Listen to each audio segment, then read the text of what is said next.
నువ్వు చాలామందిని చూసినవచ్చు, కానీ నన్ను టెస్ట్ చేద్దామని అస్సలు చూడకు. నువ్వు నెత్తి నొరగొట్టుకున్నా నా మైండ్ సెట్ ఏంటో నీకు అర్థం కాదు. దోస్తు అంట చెప్తా. చాలామందికి తెలిసిన వాళ్ళు ఉన్నారు, తెలియని వాళ్ళు ఉన్నారు. కానీ దోస్తుకు మనకు మధ్యలో ఏమన్నా జరిగినా మాట్లాడుకోకుండా ఉన్నా మనకేమన్నా ఆపద వచ్చిందనుకో, వచ్చి మన పక్కన నిలబడతారు చూడు, అది నిజమైన దోస్తు.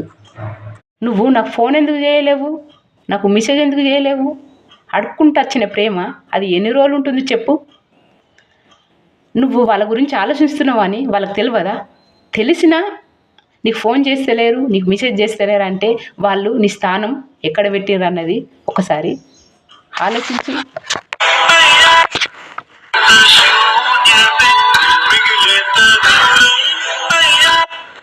దోస్తు అంటే ఎట్లా తెలుసా? మనం జీరో ఉన్నప్పుడు కూడా మనల్ని హీరో లెక్క చూసే వాళ్ళే అసలైన దోస్తు. ఊరంతా మన ఇద్దరి గురించి మాట్లాడుకుంటే మన ఇద్దరికి ఏమైంది? ఒకరికొకరు మాట్లాడుకుంటలేం.